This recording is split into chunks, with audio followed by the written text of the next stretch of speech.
hello YouTube, j'espère que tout le monde va bien aujourd'hui. Dites-moi dès que vous arrivez si vous m'entendez bien. Aujourd'hui on va se retrouver pour un live, pour cesser d'être parfaite, pour vouloir être aimée ou pour être aimée. Donc je me représente, je m'appelle Claire, je suis coach relationnel et experte en blessures de l'âme et j'aide les femmes à être heureuses dans leur vie, sans l'ego, et à finalement dépasser leurs attentes. Ok. Dites-moi si vous m'entendez bien. Pour tous ceux qui arrivent, bienvenue sur ce live en direct.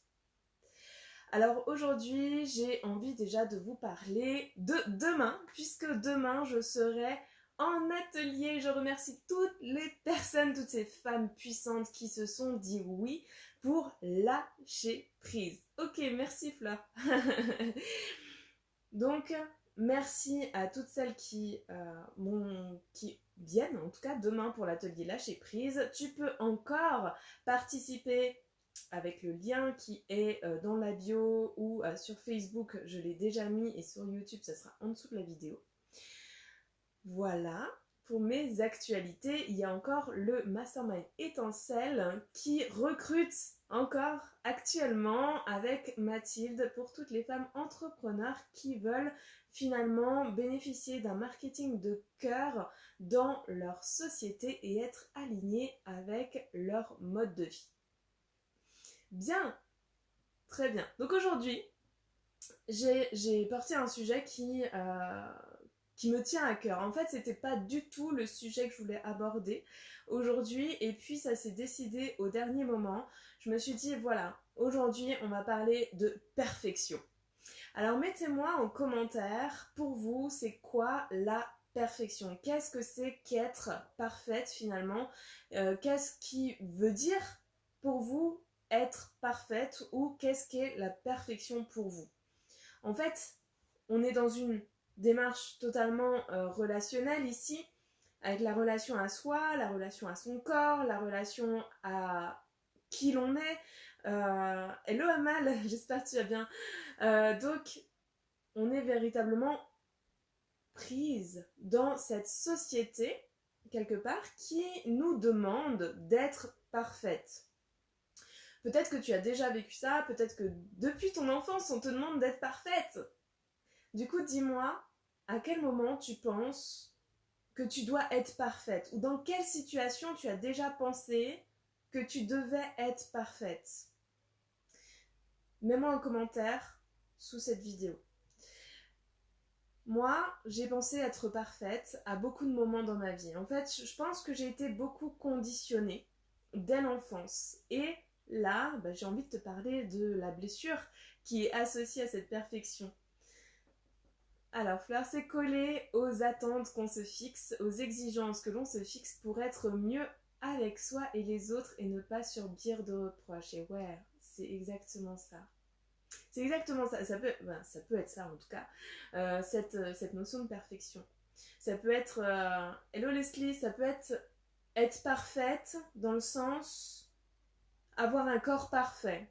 Ça peut être parfaite dans le sens je veux que tout soit juste, en fait. J'ai besoin que tout soit juste et du coup j'ai cette notion de perfection qui arrive. Je veux être parfaite parce que je n'ai pas envie d'être attaquée et jugée comme tu disais en fait. Je veux être parfaite parce que j'ai des droits en fait qui s'appliquent et je veux pas sortir des cases. C'est ça cette notion de perfection, c'est je ne veux pas aller en dehors des cases. J'ai besoin de rester dans cette notion de perfection pour qu'on n'ait rien à me dire, à me reprocher. Et bien sûr, la blessure dont je veux vous parler aujourd'hui qui est liée à cette perfection, à ce besoin de perfection finalement, c'est la blessure d'injustice. Ce live tombe à pic, j'en souffre au quotidien, ça me cause énormément de frustration dans ma vie. Et tu vois, je pense que ça va véritablement t'aider à grandir ce live et à te donner des clés pour avancer dans ta vie. Et remercie-toi d'être là, parce que c'est juste parfait pour le coup. et qu'il n'y a pas de hasard, ok? Donc la blessure d'injustice, je ne sais pas si vous la connaissez, cette blessure-là, qui est une blessure émotionnelle qui arrive dans l'enfance. Elle arrive avec le parent du même sexe. Donc nous qui sommes des femmes, pour celles qui me regardent, eh bien, nous vivons cette blessure avec notre maman. Ok? Parce qu'on a eu une maman, ou la figure parentale affective, qui était très dans cette notion de rigide et quelque part de froideur, et qui demandait à l'enfant de justement ne pas dépasser certaines règles, qui étaient très cadrées, parfois même militariennes, qui imposaient à l'enfant d'être de telle manière que l'enfant se sentait obligé d'être comme ça. Alors je sais pas si ça t'est arrivé, mets-moi en commentaire justement si ça t'est arrivé, si tu as eu une maman comme ça, si pour toi elle était comme ça en tout cas. Amal, j'ai regardé que je tendais vers la perfection quand je suis devenue entrepreneur. Et ouais, des fois ça se déclenche plus tard.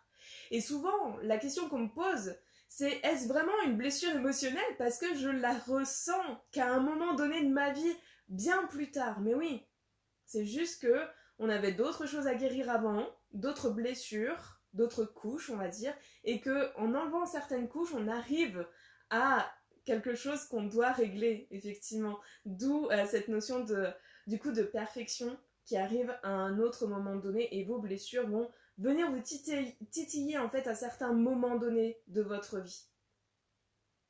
Et c'est parfait aussi. Ok? Alors, voilà, je sais pas si du coup vous aviez une maman qui était rigide, qui était très dans ce qu'il faut faire. Il faut faire ça. Il faut faire ça comme ça. Et si tu le fais, ma fille, tu es la meilleure fille du monde. Voilà ce qui est dit en gros. Alors c'est pas dit clairement de cette manière-là, à moins que voilà, on ait un parent qui soit très expressif. Mais il y a cette question de valorisation. Et il y a cette notion pour l'enfant de je veux être reconnu. Donc si je fais les choses correctement, si je fais les choses avec une justesse irréprochable, ma mère va m'aimer. Elle va me donner cet amour que j'attends tant. Et du coup, je vais continuer à faire des choses bien cadrées pour être aimée et appréciée d'elle. Vous voyez où je veux en venir quand je dis cesser de vouloir être parfaite pour être aimée. Parce que votre blessure, votre ego, en fait ici, vous emmenez dès l'enfance à vous dire que vous deviez faire des choses pour être aimé de vos parents. Que vous deviez faire. Vraiment, on est dans le faire ici.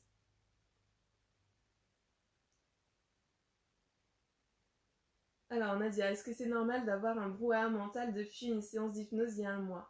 Alors en fait, Nadia, si tu as un brouhaha mental, donc déjà c'est parce qu'il y a plein de choses qui ont bougé, mais c'est aussi parce que tu manques d'ancrage. Alors je t'invite du coup à regarder si tu peux faire une méditation pour t'ancrer dans l'instant présent. Voilà, tout simplement. C'est qu'il y a des choses qui se sont débloquées et là tu as besoin de vraiment vider et de te ancrer dans le ici et maintenant. Alors ça rejoint aussi le rejet, exactement Amal, puisque les deux vont ensemble et les deux blessures émotionnelles finalement viennent de la même personne, sont en corrélation disons avec le même parent. Avec plaisir Nadia. Donc cette blessure d'injustice finalement on est dans cette notion de je dois faire pour être reconnu, je dois faire pour plaire, je dois faire. Ok? Et on ne se rend pas forcément compte, on arrive à un moment donné dans notre vie où on s'en rend compte pourquoi. Parce qu'on est devenu un automate de ce qu'on attendait de nous.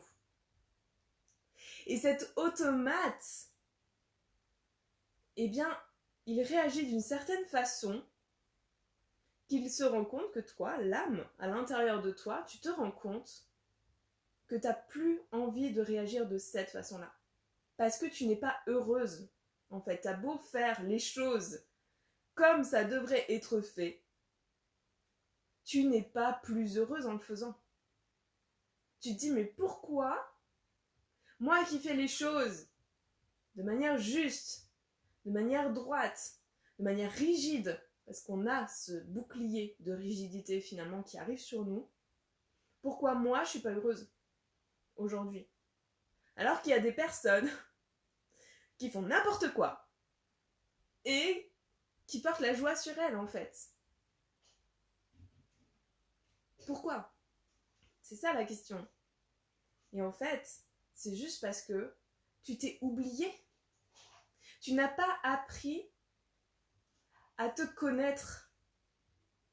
Tu n'as pas appris parce que tout simplement tu as voulu coller à l'image que ton parent attendait que tu sois et tu as fait ça toute ta vie.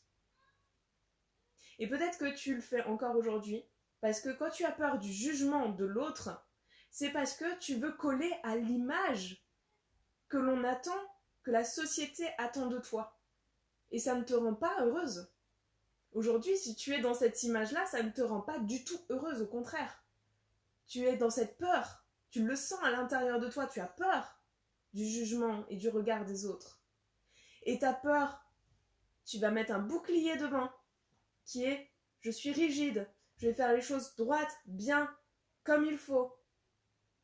Et avec cette rigidité, ton corps prend aussi cette rigidité. C'est-à-dire qu'au niveau de tes épaules, tu vas sentir des tensions. Au niveau de ton cou, tu vas sentir aussi. Tu vas avoir des tendinites. Tu vas avoir le corps qui va s'exprimer de telle façon à te montrer que tu n'es pas aligné et que tu n'es pas en joie.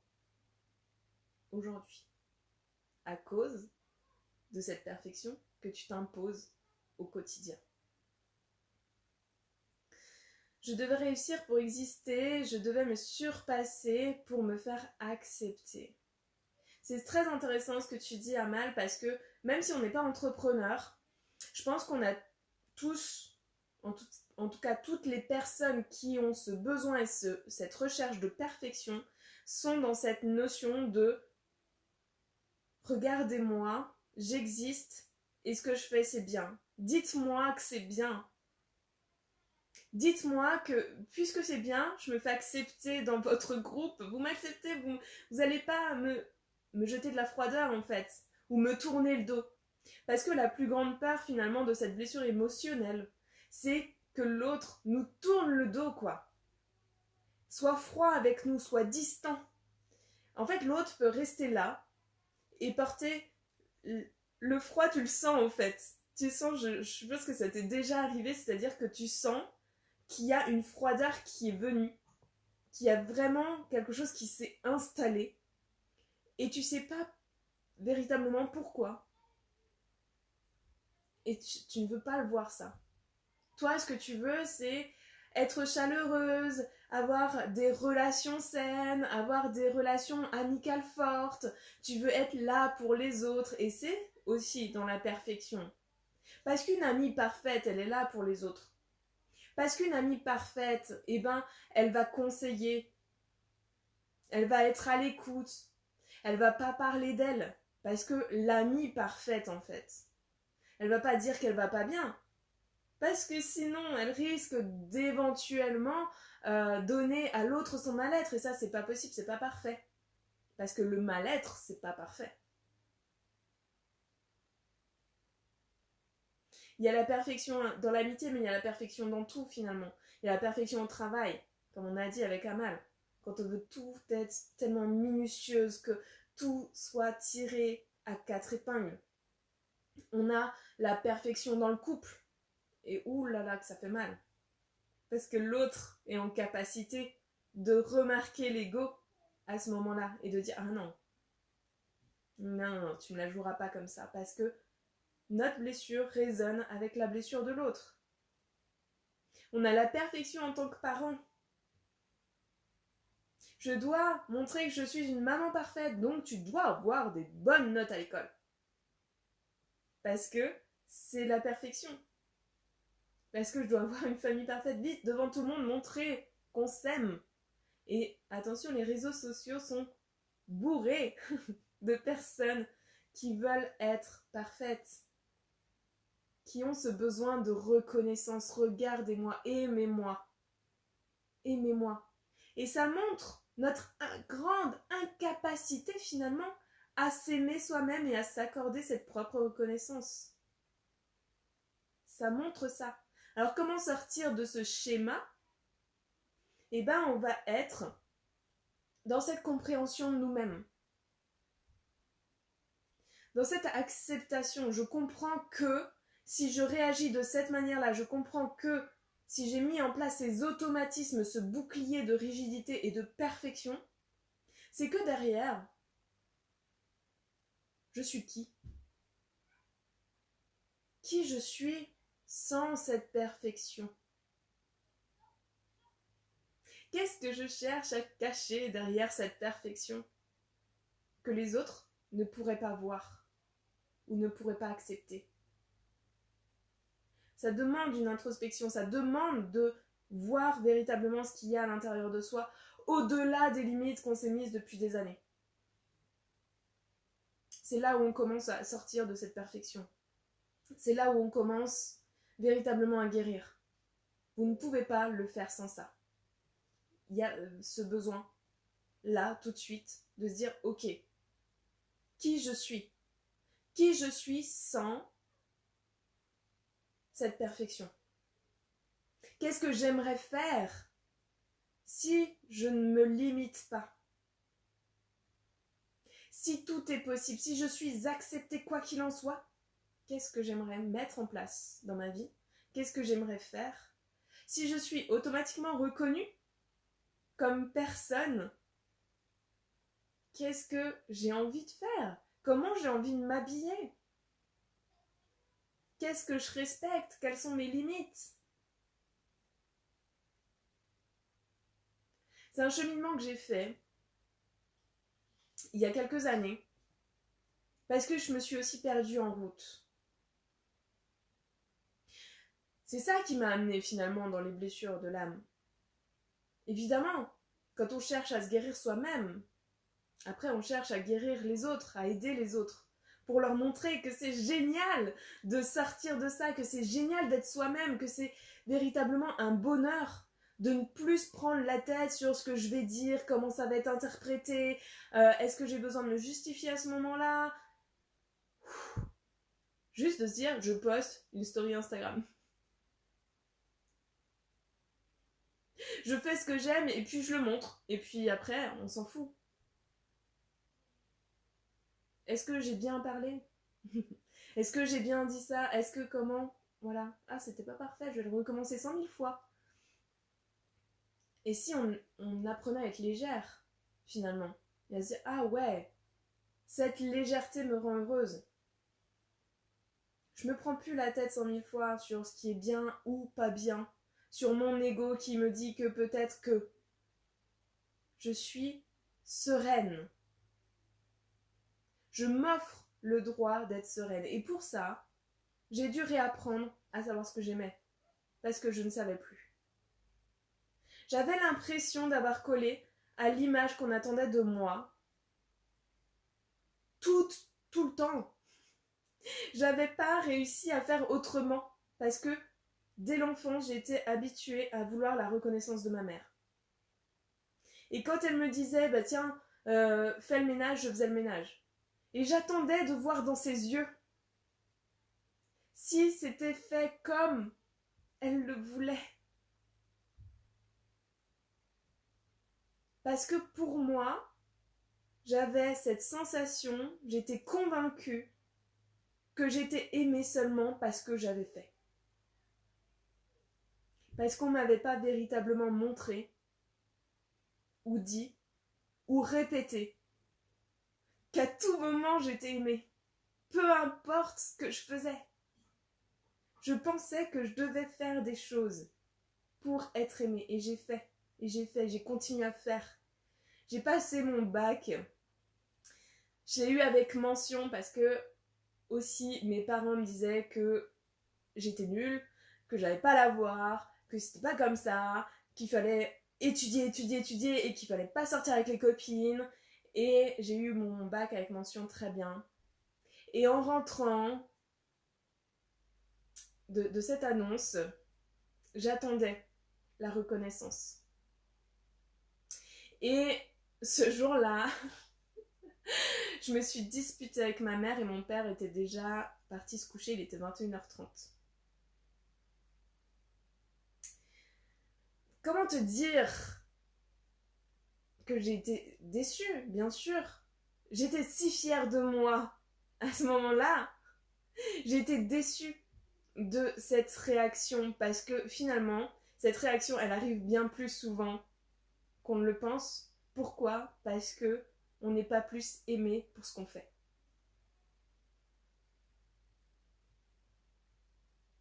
On n'est pas plus aimé pour ce qu'on fait. On est aimé pour qui on est. Tu nais, en fait, tu nais sur cette terre et tu es déjà aimé. Il n'y a rien, t'as pas besoin de faire quoi que ce soit que tu es déjà aimé. Et tout au long de ta vie, tu vas être aimé. Mais pas parce que tu fais ça, ça et ça. Tu es aimé parce que c'est toi. Pas pour la robotique que tu es en train de mettre en place. Pour ce que tu as au fond de toi.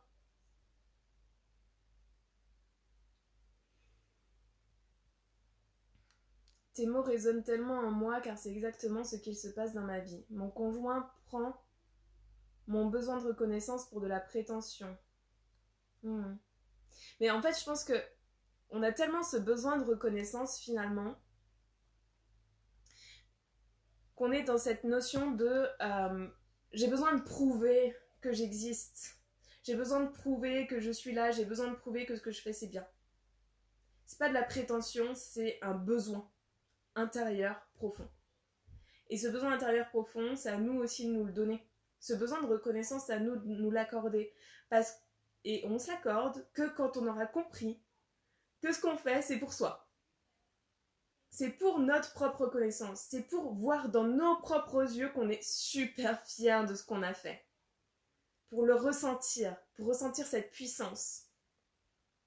Et c'est comme ça que je vous aide en fait, dans les ateliers, que je vous aide dans les coachings, parce que on a besoin, en fait, de se dire « Ah, j'ai cherché ça chez les autres, mais regarde, chez moi, je peux l'avoir. Je peux l'avoir tous les jours. J'ai pas besoin des autres. » Et en fait, ça va résonner. C'est un truc de dingue. C'est-à-dire que plus je me sens en reconnaissance pour moi-même, plus cette reconnaissance va résonner avec l'autre, et plus il sera content pour moi. Et ça, c'est magique, en fait, parce que tout ce que je recherchais, c'était la reconnaissance de l'autre, mais je sais que je l'ai à partir du moment où je me l'accorde. Comment ça pourrait être aussi simple ?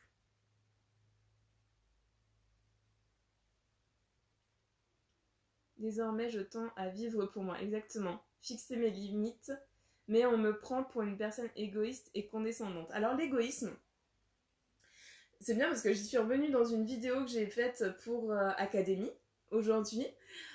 Je le répète, être égoïste, c'est quoi ? Être égoïste, c'est demander à ce que l'autre réponde à nos propres besoins. Si je fixe mes limites, c'est que je suis en train de répondre à mes besoins. Je ne demande pas à ce que l'autre réponde à mes besoins. Donc je ne suis pas égoïste. Être égoïste, c'est plutôt l'autre qui se dit « j'ai un besoin », mais toi, vu que tu n'y réponds pas, eh ben je suis vexée. Et je vais te dire que tu es égoïste. C'est comme ça que ça marche. En général, c'est plus celui qui est en train de te dire « Ah, mais t'es super égoïste de ne pas avoir répondu à mon besoin » qui est finalement dans cet égoïsme, parce qu'il demande à l'autre de répondre à son besoin. À partir du moment où on prend soin de soi, on se dit « C'est moi d'abord, parce que je sais que plus je prends soin de moi, plus je serai en capacité de prendre soin des autres. Je ne suis pas égoïste, puisque je pense aussi aux autres. Je sais que si je prends pas soin de moi, mais les autres vont galérer. Si je suis pas heureuse, je vais reporter ma frustration sur les autres. Je suis super égoïste en fait. Alors que si je prends soin de moi et que je sais que finalement, en étant heureuse, je vais rendre d'autres personnes heureuses, Mais en quoi c'est égoïste?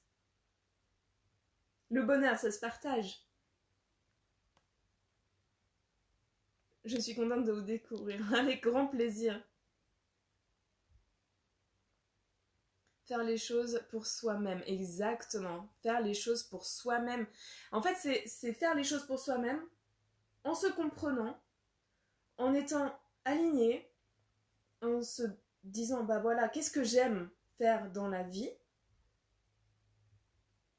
pour pouvoir avoir une répercussion sur les autres et que les autres grandissent aussi et fassent ce qu'ils aiment dans la vie. En fait, on éviterait beaucoup de frustration et de blessures si on était dans cette écoute de soi, si on était dans ce bonheur qu'on a à l'intérieur de soi, dans cette joie finalement du quotidien, se dire ah regarde comment j'aime ça. Quand on est dans cette joie, dans cet amour, dans ce bonheur, mais on fait pas de mal aux autres en fait. On n'est pas dans notre ego qui est en train de nous dicter qu'on devrait faire ci, faire ça, et qu'on est dans cette prise de tête permanente à être frustré, et plus on est frustré, plus on est rigide finalement, on se retient comme ça, et on éclate sur les autres. Mais on a tout intérêt à être heureuse. On a tout intérêt à apprivoiser le bonheur en fait, et à guérir nos blessures et à se dire là j'ai vécu quelque chose de vraiment intense. J'ai libéré la perfection. Je me suis retrouvée moi-même. Et je sais que, quoi que je fasse dans ma vie, je suis aimée. Je n'ai plus besoin de la reconnaissance des autres puisque je me la porte à moi-même. Et plus je me la porte à moi-même, et plus je l'ai des autres. Et je suis alignée à ça. On est aimé. Depuis notre naissance, on est aimé. Quoi qu'on fasse, on sera toujours aimé. Vous n'êtes pas mauvaise, hein. Personne n'est mauvaise. C'est votre ego qui cherche à vous faire croire que vous êtes mauvaise, que si vous faites ça, vous n'allez plus être aimé, que si vous dépassez les limites, vous n'allez plus être aimé. Mais on est aimé tout le temps. Tout le temps, quoi qu'on fasse. Et c'est là où vous devez vous demander tous les jours qu'est-ce que vous avez envie de croire. Hello Delphine. Qu'est-ce que vous avez envie de croire vrai? Est-ce que vous avez envie de croire que si vous êtes dans votre limite, vous allez être aimé plus que si vous sortez un petit peu du cadre? Ou si vous essayez de sortir du cadre et que finalement vous vous rendez compte que ça change absolument rien. Ou qu'alors là vous aurez la reconnaissance, vous vous dites il y a un problème. Pourquoi quand je fais ça finalement je suis reconnue? Je suis aimée aussi? Tiens, bizarre. Le plus important c'est votre joie, c'est votre niveau de bonheur. C'est est-ce que vous faites les choses avec joie? Est-ce que vous faites les choses avec bonheur? Ou est-ce que vous les faites parce que vous devez les faire? Ou parce que vous êtes rigide? Ou parce que vous cherchez à être parfaite? Comment vous faites aujourd'hui? Où est votre bonheur?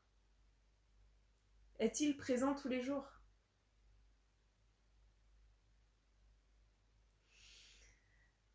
Bien, y a-t-il des questions sur la perfection, sur la blessure d'injustice, sur le bonheur, sur toutes les notions que l'on vient de voir aujourd'hui?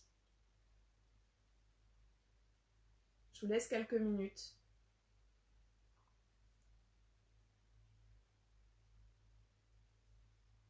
En tout cas, on se voit demain pour celles qui ont choisi de lâcher prise avec moi. J'ai véritablement hâte parce que en ce moment ça bouge beaucoup. Vous le savez, je suis très aussi holistique et dans l'énergie lunaire. Et véritablement, j'ai eu énormément de messages. Je vous remercie encore pour toutes celles qui m'envoient des messages tous les jours. Pour vos indications aussi sur vos énergies parce que c'est impressionnant. Là, ces derniers temps, il y a eu beaucoup de mouvements et ça a bien décapé. Donc, merci beaucoup pour toutes celles qui ont pris le soin et pour toutes celles qui ont pris l'atelier sur le lâcher prise. Je sais que demain, dans le lâcher prise, on va véritablement parler de retrouver sa sérénité aussi avec soi et avec les autres. Et ouais, on va aborder aussi pas mal de sphères de notre vie et j'ai hâte de discuter avec vous. Alors, lorsqu'on sort du cadre, les personnes cherchent à nous le faire remarquer et nous faire la morale ou culpabiliser. Alors, que faire? Est-ce que, finalement, même si les personnes te font la morale, en fait, même si elles te font la morale, est-ce qu'elles t'aiment? C'est ça la question. Est-ce que toi, par exemple, tu vas faire la morale à quelqu'un, parce qu'en général, c'est dans les deux sens pareil, hein, tu vois, c'est tu vas dire mais pourquoi t'as fait ça à quelqu'un? Pourquoi t'as fait ça? Ça me dépasse. Tu sais, le fameux oh non non mais tu fais ça mais ça me dépasse en fait. Ça veut pas dire que je t'aime pas si je te dis ça. Ça veut dire que je ne comprends pas pourquoi tu as eu ce comportement-là. Et si je te dis que je ne comprends pas et que ça me dépasse, c'est qu'il y a une peur à l'intérieur de moi. En réalité, j'ai peur. J'ai peur et je te le fais savoir de cette manière-là parce que j'ai pas appris à faire autrement. Et si je te dis que j'ai peur, c'est que j'ai une blessure. C'est que ça me rappelle un souvenir qui a créé en moi une peur. Et ça n'a rien à voir avec toi. C'est juste que ce que j'ai vu a créé en moi une peur. Et toi, en fait, quand tu vois que l'autre a peur, peu importe ce que tu fasses, parce que finalement, tu auras beau essayer d'être parfaite, il y aura toujours des gens qui vont te juger sur ce que tu es en train de faire. Et qui vont chercher à te culpabiliser. Pourquoi? Parce qu'on a tous des peurs. Parce qu'on a tous vécu des événements qui vont nous être remis à jour avec certaines personnes. Et il faut juste comprendre que l'autre a peur, que l'autre a des blessures. Et se dire, ok, qu'est-ce qui t'a pas plu dans ce que tu as vu? Pas dans ce que j'ai fait en fait. Dans ce que tu as vu, est-ce que ça te rappelle quelque chose? Pourquoi en fait tu penses que... Et chercher à comprendre, c'est tout, ça n'a rien à voir avec nous.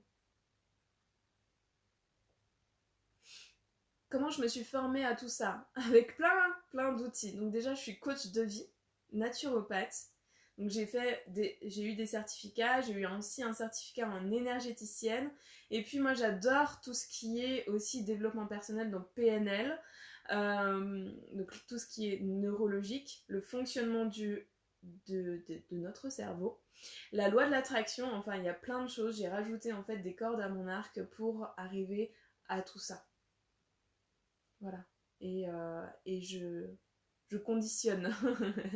Je mets tout ensemble et j'essaye de faire quelque chose qui soit digeste et qui soit agréable pour tout le monde et accessible surtout.